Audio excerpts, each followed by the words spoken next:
I'm going to share a little bit, a very little bit, because I seem to have a hard time doing that.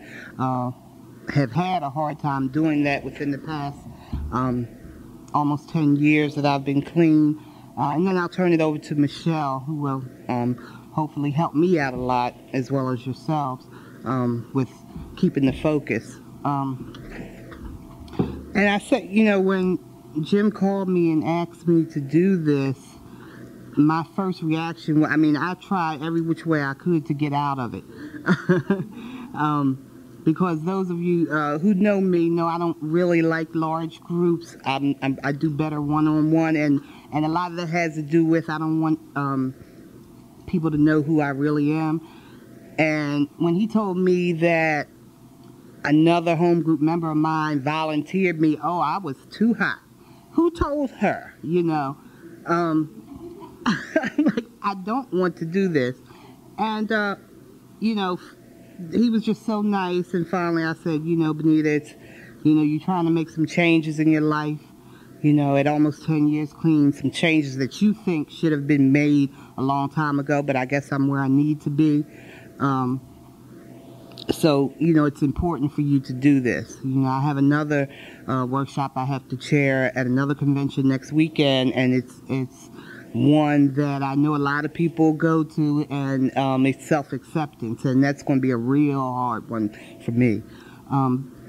But as far as keeping the focus, for me, I didn't do a whole lot of that toward the middle of these 10 years that I have clean, or almost have clean. In the beginning, I was keeping the focus. I was doing the things that were suggested to me, which was go to meetings, get a sponsor, talk to people. I didn't talk a whole lot in meetings, but I did talk to people one-on-one. I had a network of people. But then during the course of the years, I started letting other things get in the way. My number one thing that got in the way is relationships. And I know that's a problem for a lot of us. And I know it's especially a problem for me because I lose myself in relationships. And it has taken me this long to not necessarily find that out, because I knew that some years ago, but to actually take some steps and make up my mind that I wasn't going to do that again. And that's just for today. I'm saying that right now, but tomorrow I might think totally different. You guys know how that is. We just take our will back and, experience some more pain. But relationships were a big defocusing thing for me. School, I really defocused a lot because I was concentrating on school, and I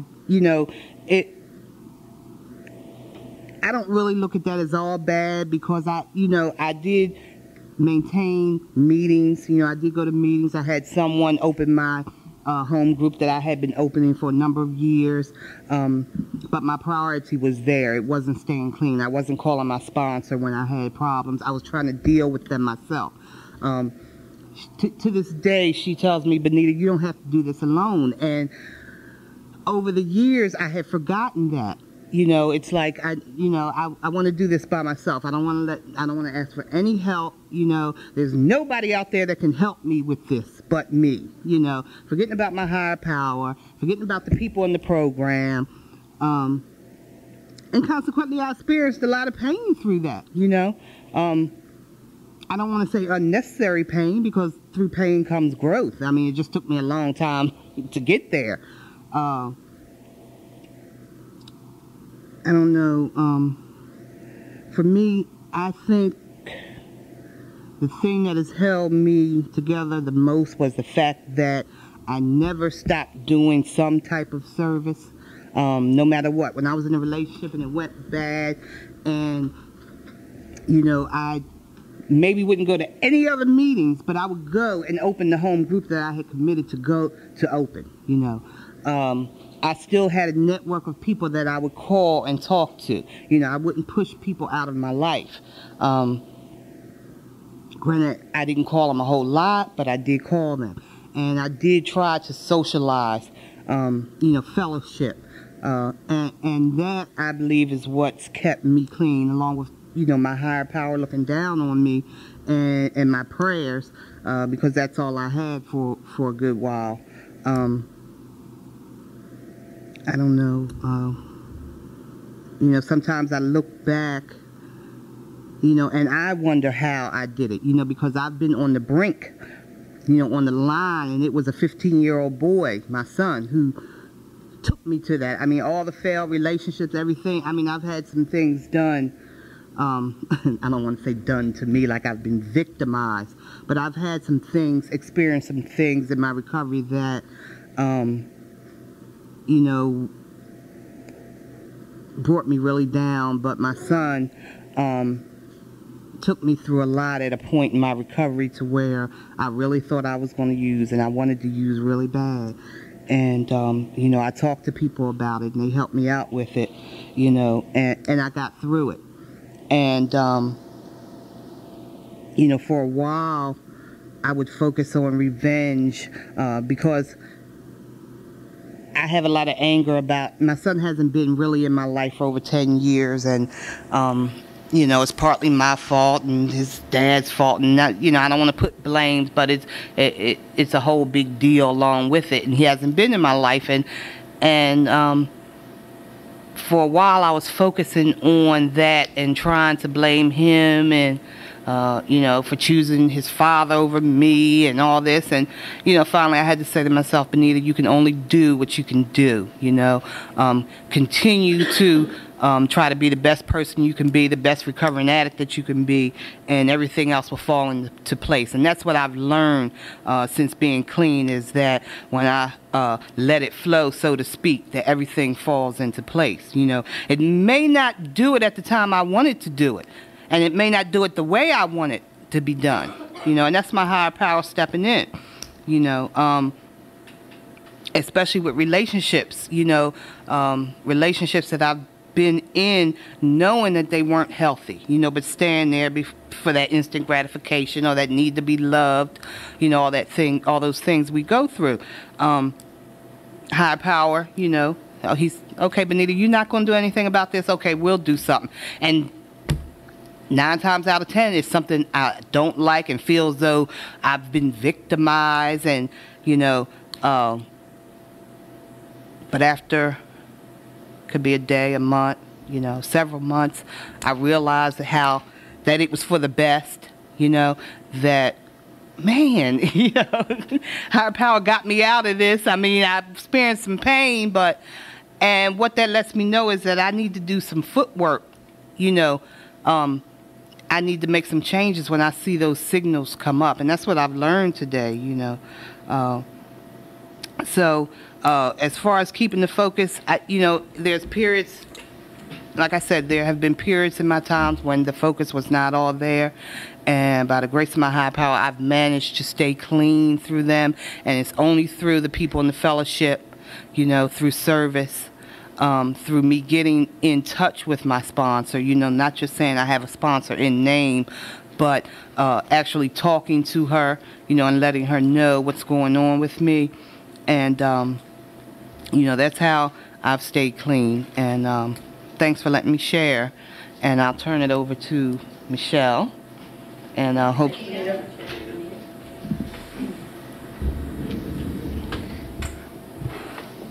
I'm an addict. My name's Michelle. Hi, Michelle. Hi, family.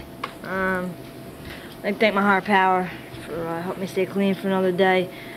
You people for teaching me how to live, and I'd like to thank the convention committee for asking me to share. It's definitely an honor and a privilege. I guess when Jimmy had called me and asked me to share, I had to smile because where I come from, a lot of times,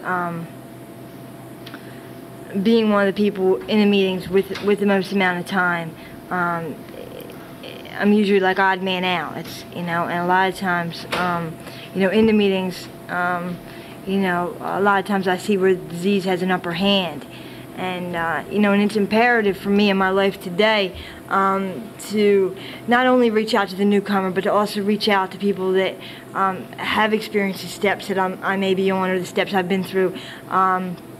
or to go to somebody with some experience with a situation.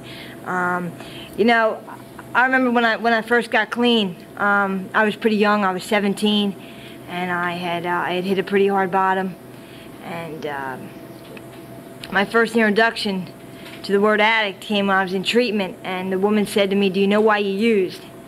And I wrote down all these reasons. She came back, she said, "No, try it again." And I did again.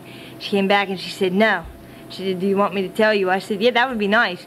And she said, "You're an addict and you have the disease of addiction." And for the first time, the ideas that had gone through my head so many times of me possibly being an addict, it was no longer black or white. It was, or rather, it was no longer gray. It was either I was going to continue to use or I was going to stay clean. I remember when I was introduced to the Fellowship of Narcotics Anonymous, and I was telling some people earlier today. The other night I went to that meeting. It was my first meeting, and it happens to be the oldest meeting on this coast. It's at the Plymouth Meeting Mall. It's called Church on the Mall. And I had 4 days clean. I don't remember a whole lot of my early recovery, but I do remember this. I went into, they have a newcomer meeting, and I went into the meeting, and I sat in the back of the room. I think I could tell you exactly the seat that I sat in. That's how much it really affected me.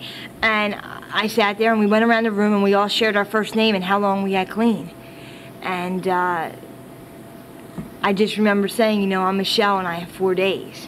And the amazing thing is, a little over 10.5 years later, I went back to that meeting on Tuesday night. And I've been to that meeting over the years, but I went back to that meeting the other night, and it brought back a lot of things and a lot of memories.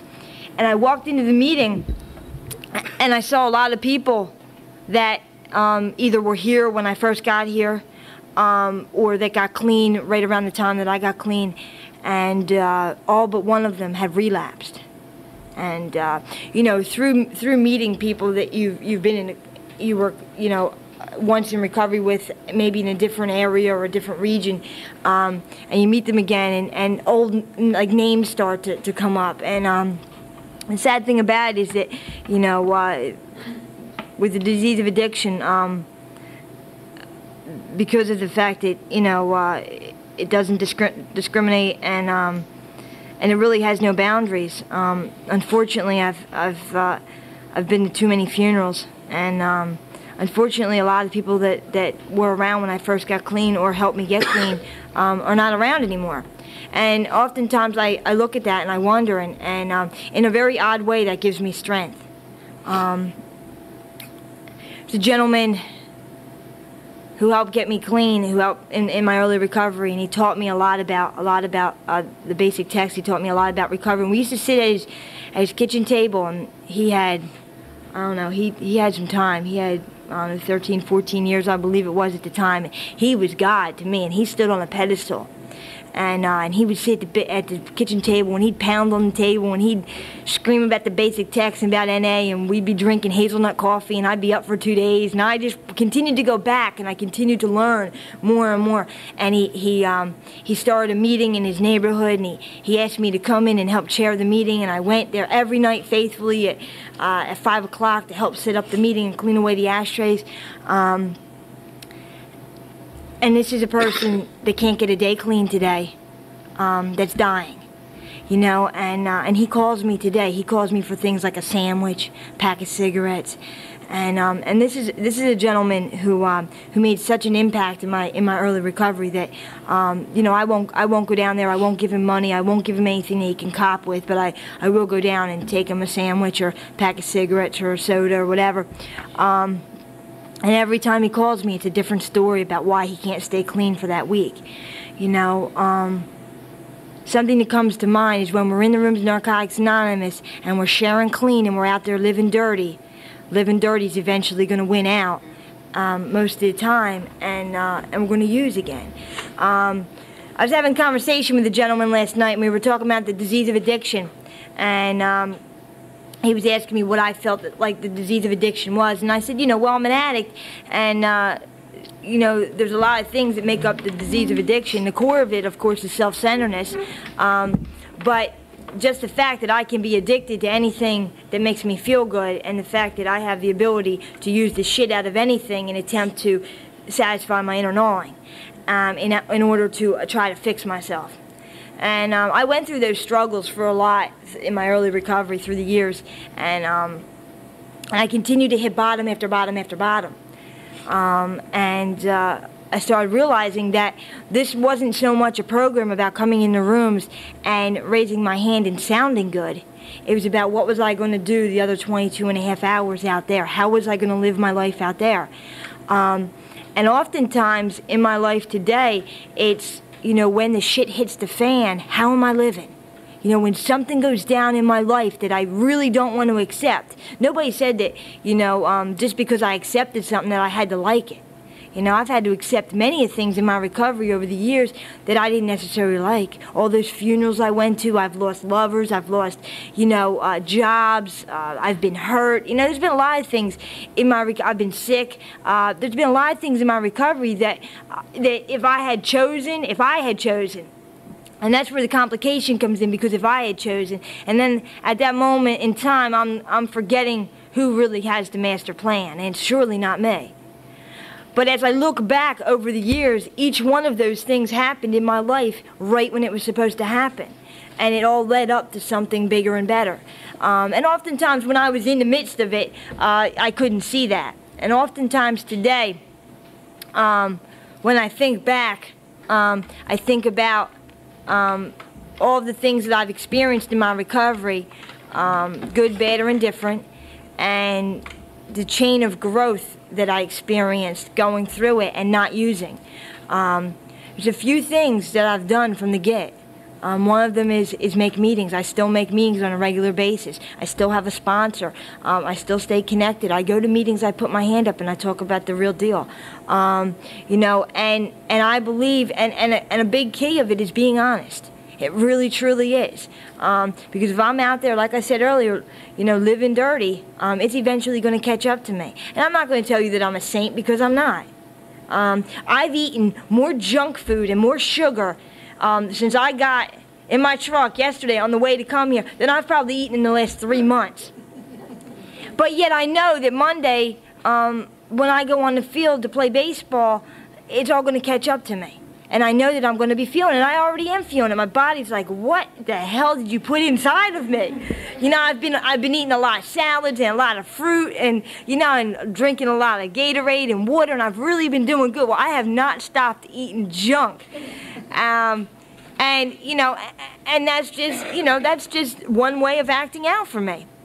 And it is funny. It's humorous to laugh at, in a sense, but in another sense, it's also very destructive for me because of the fact that, you know, I need to keep my weight down. I need to be in a certain weight level, and I'm not happy with myself when I go above, when I get heavier, and the disease just, well, it's just for this weekend, it's just for today, it's okay, you know, you eat what you want and change it tomorrow. Well, I know tomorrow my body's going to be like, give me some more sugar that you gave me yesterday.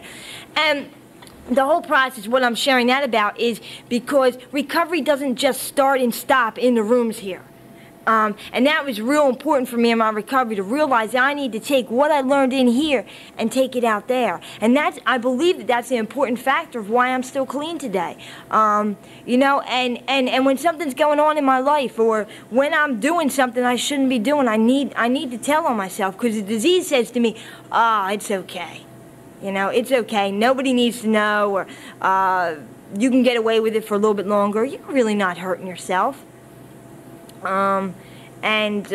Oftentimes before I even get to that bottom, I know better inside of myself, in my soul and in my heart, that I need to, you know, to get honest about it. And it's just so pertinent in my life today, to really do my best to live this in all of my affairs. My sponsor just put me on my 12th step this morning, and I was all happy about it. And a lot of what I experienced in this last 11th step that I did, I went through some loss. And what happened is that when I experienced the loss, I wasn't real happy about it. And was pretty emotional about it. I was on the phone pretty much with my sponsor every night. I was having a hard time. I was going into meetings. I was crying. I was struggling to find out why in the beginning.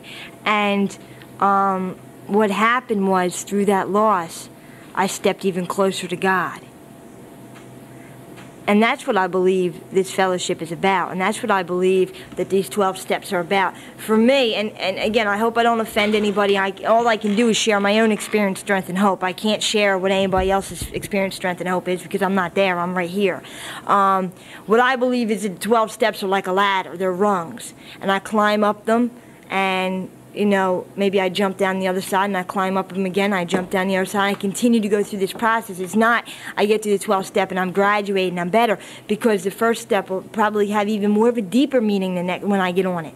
And I was talking with my sponsor, and she said, well, what does the 12th step mean to you? And I said, you know, reaching out, giving back. And she said, no. She said, it's about all of our affairs. All of our affairs. When that guy cuts me off on the middle of I-95 and I want to give him the finger and play, you know, road warrior with him, and, you know, ride on his bumper, and, you know, he's braking, I cut in front of him and I brake and all that, you know, crap. And those are the things today, the little things are the things that are important. Oftentimes, the big things that happen in my life, I seem to be able to just kind of go in stride with them a lot of times. It's the little things that I need to maintain my recovery, and I need to continue to come around so that the little things don't turn into the big things. And so I'm not, you know, I'm not out there acting like, you know, an idiot and acting like I have 2 days clean, you know, because I believe that, you know, who I associate myself with and what I'm doing in my life today is a direct reflection of where I'm at in my recovery. And that's just for me. If I want to hang out with people that are going to co-sign my behaviors, that are going to okay the things that I do, that aren't going to call me on my stuff, well, guess what? I'm going to stay sick, and I'm not going to get any better. I don't believe, you know, for me, I don't believe that I'm ever going to graduate this program, that I'm ever going to, you know, have this spiritual awakening that says to me, you don't need to come back to the rooms of Narcotics Anonymous. Just go live life. Be free. Be a butterfly. You know what I mean? It's not going to happen. I continue to come around, and I continue to do my best to remain teachable, and I continue to learn. My sponsor teaches me so much. She's a great lady, and she's really been an important part of my recovery. And I really try and be open-minded, and for the most part I am, and I do my best not to fight the suggestions and what's asked of me to do and what's told of me to do, because the thing is if I want what you have, I'll do what you do. So why am I going to question? If it worked for you, it's going to work for me. And a lot of my upper years in recovery have been more about building on blind faith, not needing to ask why. Not needing to call my sponsor at 2 o'clock in the morning every Friday morning in crisis. You know, things of that nature. See, what happens is our clean time accumulates, and hopefully so does our recovery. And for me, I mean, a lot of things came into my life in the upper years. More balance, more freedom of self, more self-acceptance, a deeper understanding of spirituality, a deeper understanding of the steps, recognizing that these are the things, you know, here's the person I want to be, here's where I am, what can I do in order to get there? Not further away, but get closer. And when I do the things that don't make me feel good, and let me tell you something, when I'm giving somebody the finger, I don't feel good about myself. Or when my patience level isn't real good with somebody, with the old woman in front of me at the grocery store, and I just want to get the hell out of the grocery store, I'm like, pack your bags and get your shit out of my way. You know, I don't feel good about myself. And those are just some examples. You know, I don't feel good when, you know, when I act out on those things, because it's not the person that I want to be. So less and less I do those things. And once in a while something will happen, my disease will like grab me and be like, okay, you can act out real quick, it's okay, no big deal, you're human. But being human for me does not constitute being an asshole either. Because I believe that if we're living this, it shows in how we live, and people are attracted to that. There's little things in my life that are important that in the beginning I never thought that I would be able to accomplish. I have keys to my step-parents' home. They were taken away from me for many years in my recovery. I was not allowed to have them.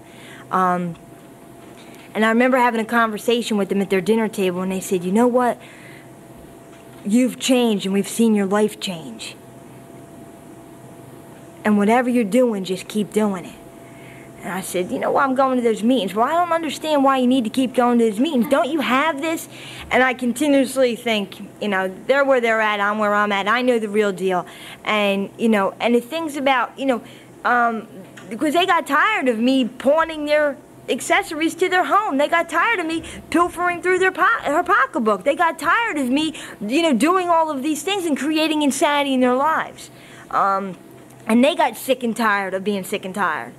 You know, and it's little things like that. It's little things about showing up for life, taking responsibility for myself. That's what recovery is about today. Keeping the focus is just about staying plugged in for this addict. You know, and this is just for me, I don't need to be, with some time clean, I don't need to go be the chairperson of the area, and I don't need to go share at the World Convention, and I don't need to have 1.5 million sponsees, and I don't need to think that I know everything. Because the day that I close my mind and I don't remain teachable, I'll be walking out the door. You know, and anybody, you know, my feeling is that anybody can teach me. You know, sometimes, you know, out of the mouths of babes, the newcomer walks in the room and they've got, you know, 60 days and they're, you know, they're just starting to get a little bit of self-confidence back, and they finally raise their hand in a meeting and they share something, and I'm like, bam! You know, they just kick the truth out and they kick it out, and I'm sitting there saying, you know, hey, wow, I can really apply that, what they're talking about now, to my life. You know, a lot of what my recovery's been about is giving back, and I'm not talking about so much in service. I'm talking about when other members of the fellowship go through trials and tribulations, and I've been there, taking that time to sit down and share my own experience, strength, and hope with them. Hey, I've been where you're at. This is what I did. This is what worked for me. This is what didn't work for me. Keeping plugged in.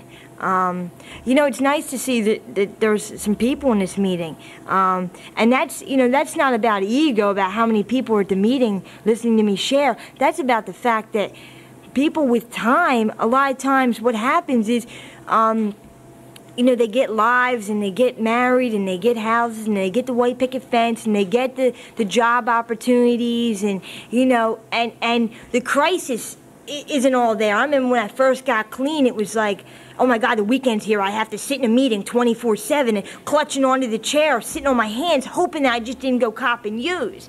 For me today, and this, it's not about a substance today. It very could well be tomorrow, but today it's not about a substance. It's about a lot more, it's about being a lot more deeper for me. But the thing is that I can't allow the places that I've been and the things that I've accomplished in my life and in my recovery to allow me to believe that I'm no longer sick and I don't need to be in the rooms of Narcotics Anonymous.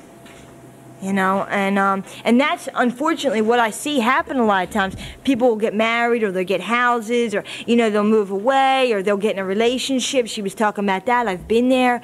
You know, and the bottom line is that I need to continue coming here, and I do on a pretty regular basis. Sometimes it's a little bit discouraging. I need to say that. Sometimes it's a little bit discouraging when you walk into a room and it's always newcomers in there, and you wonder, where are all the people that taught me? And I've got to wonder.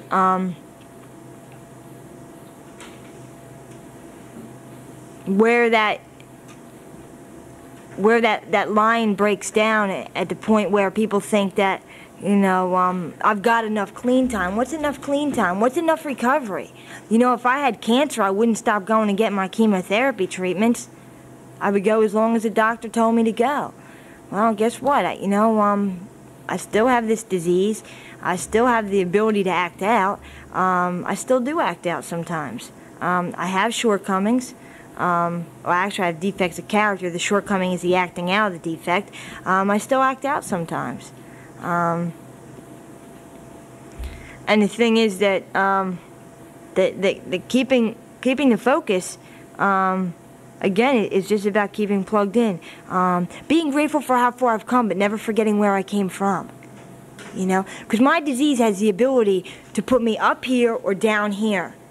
And the thing that I lack with my ego is balance sometimes. And it's just like, you don't need to sit in that meeting and listen to all those people whine about how they want to use and blah, blah, blah. And sometimes it steps in and says, and I forget where I came from. You know, if I sit back right now and I think where I came from being in that meeting, in that mall, meeting on the mall in Plymouth meeting, with 4 days clean, it's amazing. You know, the transition is definitely it's like 160%. I can't even believe where I was at. But I don't ever want to forget where I came from, because the bottom line is, once I forget where I came from, I'll stop coming around here, I'll stop learning, and I'll eventually use. I don't believe in people leaving the rooms Narcotics Anonymous and not eventually using again. I've never seen it. Not, people stay, they stay abstinent for a period of time. I believe that there's a difference between abstinence and recovery. And we can stay abstinent on what we know, but if I'm not maintaining fresh material in my head and learning new things about the steps and meeting new people and giving back and sharing and being a part of, well, things are going to get pretty boring to me, and I'm going to believe what my head starts saying. And I just think that, somebody told me a long time ago, and I really like this, and I oftentimes say it, is that I had somebody ask me a couple weeks ago, actually, why do you still go to so many meetings? And I thought about it, and I really didn't want to use the cliche that I knew about, but I did, and I said, you know what? Going to meetings allows me to have the ability to see what happens to people that don't go to meetings. And it's a sad thing when we have to bury another fellow addict, or we hear about somebody using and going back to jail, or we hear about somebody just continuously using in their life, going down the tubes.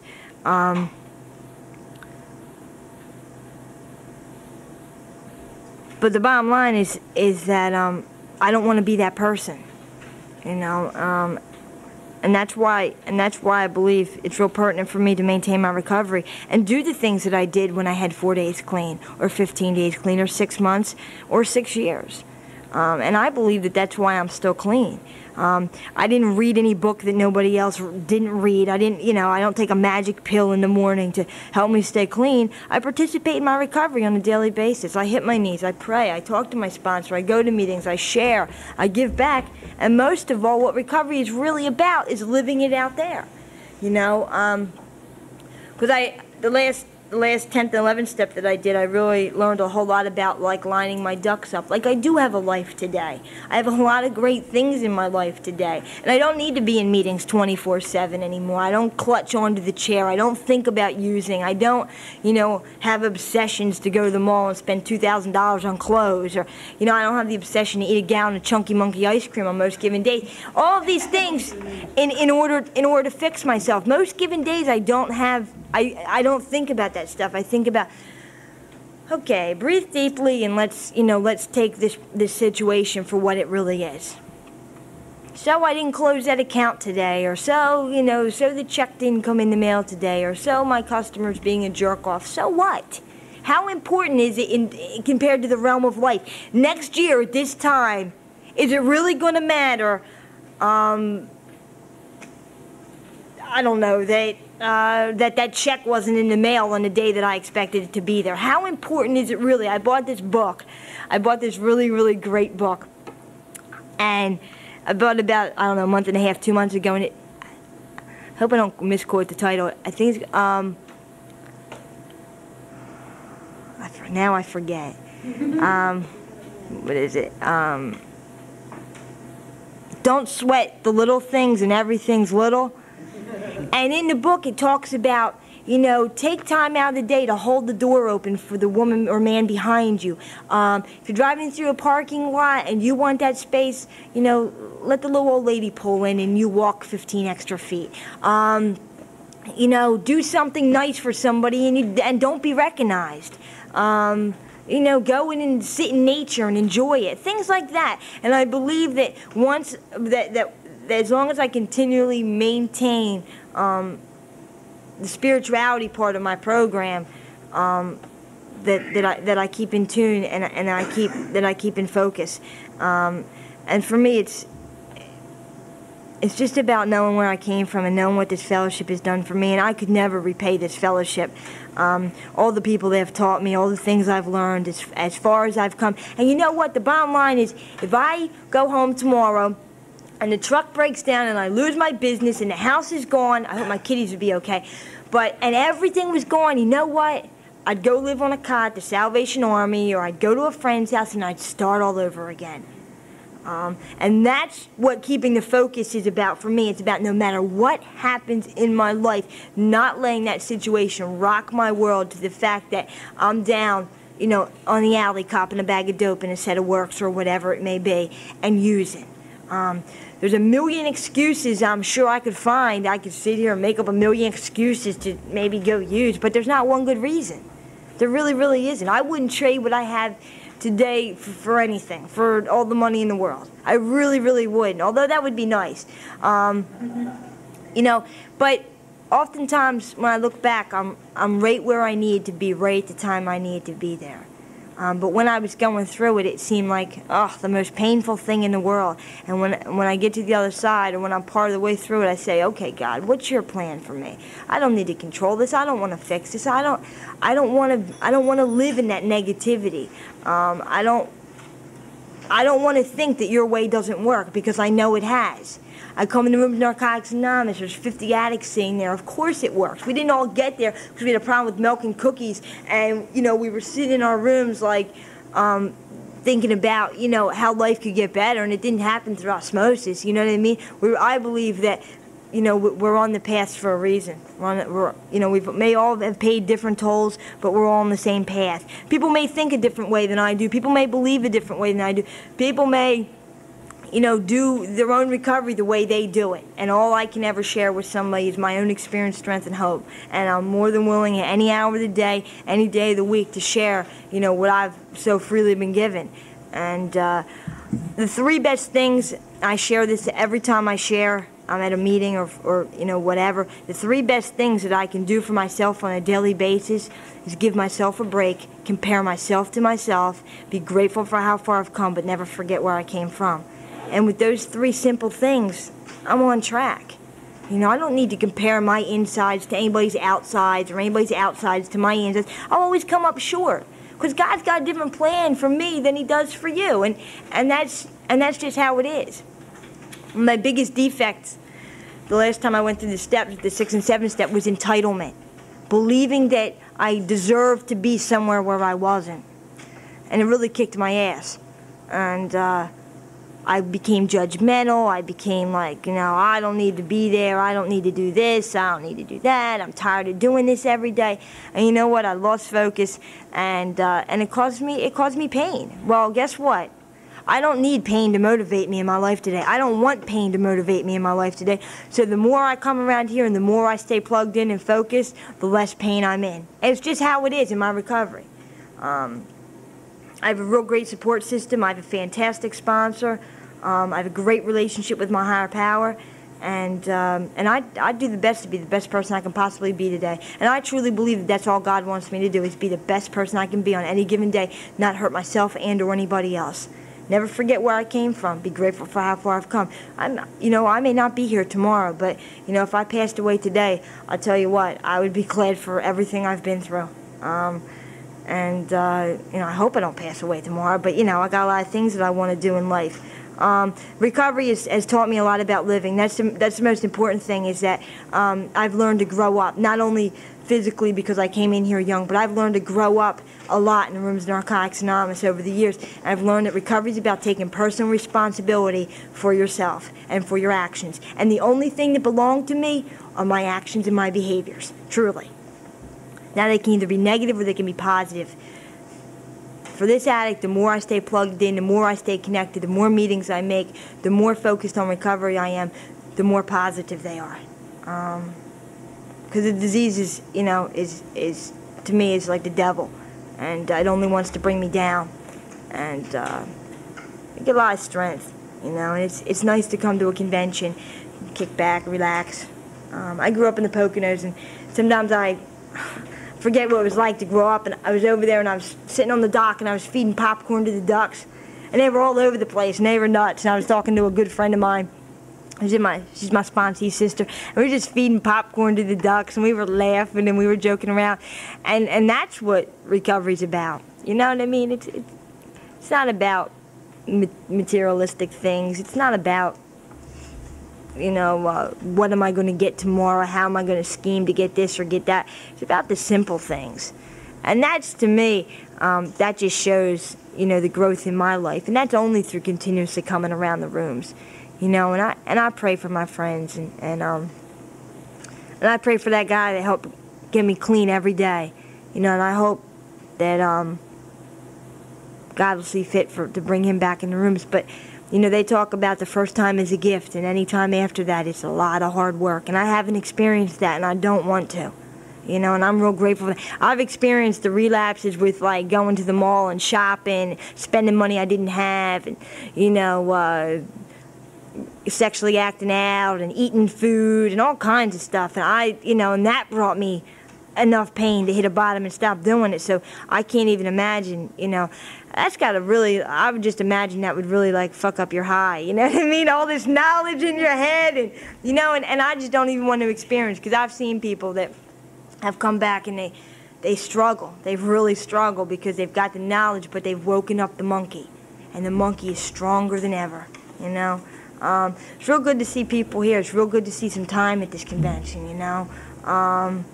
We need to stick together. We need to support each other, because, you know, I know that I need to have newcomers in my life to teach me and to guide them, and that's great, but I also need to have people in my life that continue to give me strength and courage and continue to help me grow through the years. And it's been a real good experience. Again, I'd like to thank the committee for asking me to share. I hope that I stayed on the topic, and it's been a real pleasure, and thanks for letting me share, family. Thank you.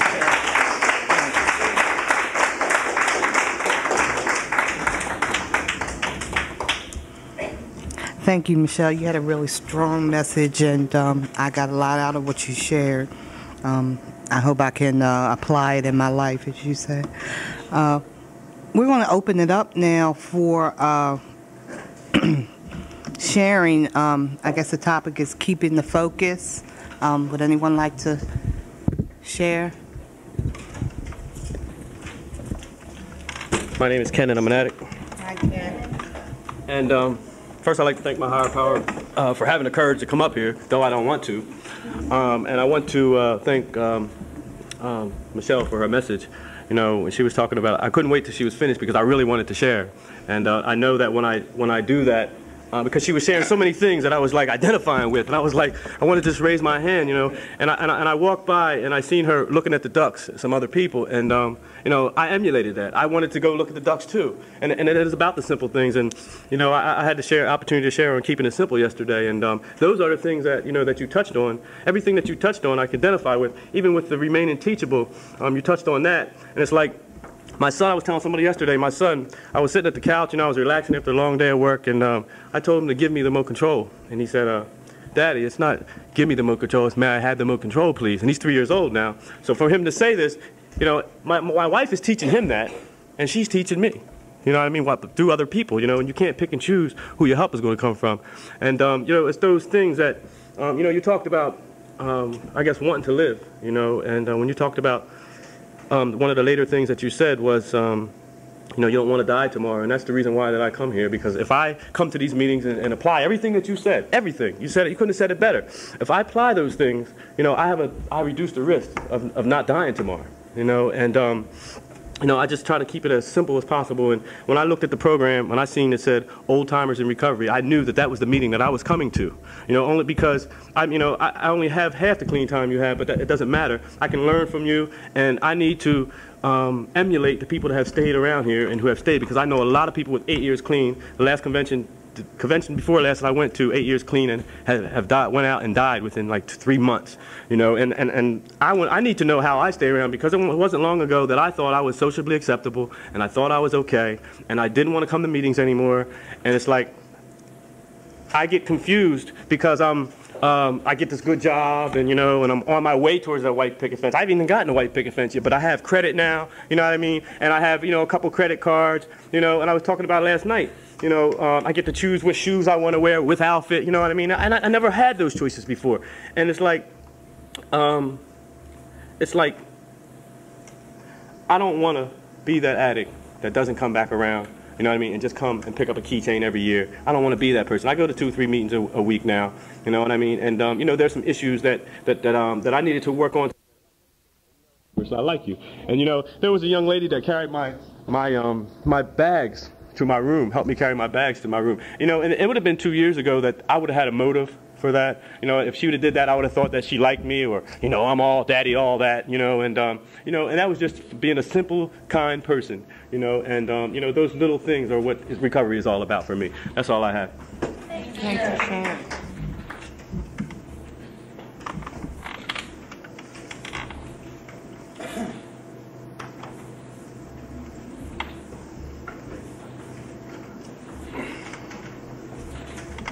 Addict. My name's Charlie. Hi, Charlie. I just want to share briefly, because I'm sharing tonight.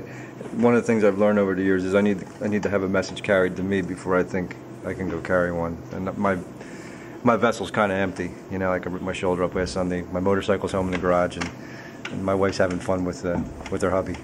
I liked what you shared about like getting time and times when you ran into, like, got sidetracked and diverted. You know, because I think that happens to all of us. I mean, it happened to me at 1 year, it happened at 3. You know, with sexual relationships, happened in service with 5 years, surgery at 7 years, you know, losing a good job in my trade, and then having to go back and basically get apprentice rate for and being a journeyman. These are things that life gives me opportunity to see what kind of program I really have. And sometimes if I go searching fearless and exact, the answers aren't pretty. You know, and people always tell you, well, you know, you should be a little easier on yourself. And I was a derelict junkie for a lot of years, you know, and I didn't get this the first time. I've been coming to meetings since the early 80s. And you know, coming up on another anniversary. And I get a lot of flack. And I kind of felt uncomfortable. I got to share this. I'm coming up on 9 years, in like 10 days or something. And I could care less about that 9 years, because when I know I'm in the right space. Because there's a girl here that's got 4 days, and she's struggling. And I just, you know, I was thinking to myself, I asked the lady that did the 12-step call that got me clean. I said, why did you bring her to a convention for, man? She's detoxing. And I caught myself. And I thought, my God, she was the one that asked me to come to the meeting when I had 5 days. And, you know, if she didn't, I don't know where I'd be. You know, so I don't have to be 4-day Charlie no more. And I was for a long time after having a couple of years. The thing that's important is that we be comfortable. For me, I have to be comfortable with what I'm doing. And I get criticized all the time for it, and sometimes I get overly defensive. I do one meeting on a good week, 2 on a bad week. I don't have a lot of bad weeks. I work with guys that have more years than I do, on a regular basis. My sponsor, I could throw a rock from my house to his, and we've been friends for 12 years. And my first sponsor, who lives in Florida, is my best friend. I'm married to somebody in recovery. I sponsor people. You know, and I do and it's okay to do things outside of Narcotics Anonymous. Life gets a lot of bad press among, you know, people going through the steps the first time. And I just went through that where you know how we're talking to people who, they're just like we used to be. You know, I just got that. You know, I had somebody talking at me instead of to me, and I think, oh man, I felt ill. You know, trying to impress me with how much step experience and knowledge I have, and I thought, yeah, I did that. And I don't do it no more, and this is just a reminder of what it looks and sounds like, and it's like eating something that tastes bad, you know. And you know, so it's important to go out and live life. You know, when I took up martial arts at 41 with 9 years clean, and I don't need I know how to use these, I always did, but I learned I've been breathing wrong for 40 years, and I learned about balance and shutting this off, and having enough guts to, like they say down south, you know, throw the poop against the barn door and see what sticks. Well, the barn door needs a good cleaning. I found out last week. That's what recovery's about. You know, we forget searching, fearless, exact, willing, humble. We forget the nature of harm. You know, we forget these things. I'm blessed. I haven't. I mean, I got clean with a bunch of people we don't mess with, like, you know, being nicey nice with the monkey, you know. Oh, just don't pick up, you'll be okay. That ain't good enough for me. Because I tried that. I was clean and crazy, and all of a sudden crazy ran out and opportunity, the obsession came when I used. So it is important that we say to people, yeah, we have time, and read the book. Members have substantial clean time whose selfishness and deviousness leads them down the path. Read Recovery and Relapse in the text. You know, my story's in there, and I don't mean my story, but the story of people like me who want to come in and just not use and hit on them vulnerable women and beat up guys and pretense their way to being tough and smart when they're dying from the inside out. You know, that's the real deal. I came here because of the dope, but I knew all along I couldn't stand being in my own skin, and that's the nature of my addiction. And today I can.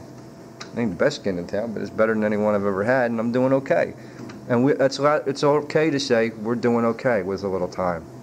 It's okay to tell somebody, like, look, you know, that isn't how it works. I don't want to hurt your feelings, but that isn't how it works, you know, and because you can't fake the example. It's one that brings people in, you know, makes people feel comfortable and warm inside. I mean, my shoulder hurts, and I'm not good when I'm in pain. I'm a miserable, nasty SOB, and I have been the whole convention. I apologize to anybody that might offend it with my demeanor. It's one of my favorite shortcomings, you know. It's an invisible one. It's like, you know, but we do get better. We do get time. And I too asked the same question. Where did all my teachers go? You know, a bunch of them are still here. I can say to our credit, this bunch, that more of our teachers are here than they were when I first came around years ago. And I know those people that have 14, 15 years that are shooting dope today and can't get a day. And I hurt for them. You know, we just buried a friend of mine last week. So it's important, you know, to hang with in the 10th step and take a continuous, personal, rigorous inventory, you know, and to walk with God. And if you don't know the way, find somebody that knows the path better than you do, the path of humble apprenticeship. And you won't have to worry about practicing in all your affairs, because you do those things, it'll practice you. You know, I remember how I used to be. Got to get, this will fill me. This bike will fix me, this job will fix me, this woman will fix me. Now God fixed me. And the polarity of the magnet changed. And now the things that are supposed to guide me and nurture me and guard me, I didn't have to go look for them. They came to me because I changed. You know, it's a heavy word. People don't want to talk about transformation, personal transformation. From the selfish, junkie, derelict, who didn't give a shit about nobody but himself, to somebody actually might, on a good day, have a chance to care about somebody else more than they care about myself. You know, it's okay to carry a message without sounding pretentious or preachy that I don't have a lot of bad days, and I got more than I need, and my days come so automatic sometimes that I don't make a big deal out of it.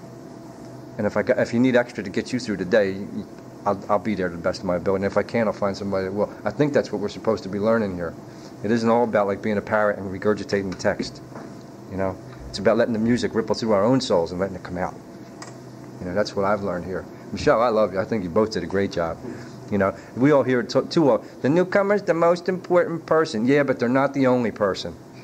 They're not the only person at the meeting. And then the pride gets a hold. Why can't you have this at meetings? I have time. What will the newcomer think? He'll think you suffer from the same disease and you're after the same day. That's what they'll think. That's what I think. That's what I feel. That's why I'm still clean today. And it's why I didn't live clean and crazy for the last bunch of years. You know, it ain't about false pretense. It ain't about filling the vessel with tangible things. It's about letting God come in and do His job. Naming the things that are in God's way. Finding people that know how to label those things better than I do. Again, the path of humble apprenticeship. When we do that, we flourish. And it's okay to flourish, too. Nobody wants to talk about that. The disease gets way more pressed than the recovery does. Than the relief does.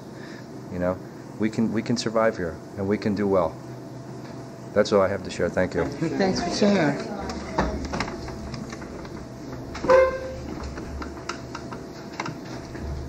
We have a little bit more time if anyone wants to share. I'd like to share just a short. Can you turn the table up, please? One very brief thing that seems to have arisen for Oldtimers is something I heard in my first month sober at Mountain Manor, and he was teaching me characteristics of the disease. And I forgot progression, as you mentioned. I don't know if you can verify this, but I was told that even though we are not using, the disease is progressing as if we have been. So when we go back out after a long period of clean time, it's right back there just as if we had been using it the whole time. And I have to remember that. And it came to me during this meeting, so I thank you all for that. Thanks for sharing. If no one has a burning desire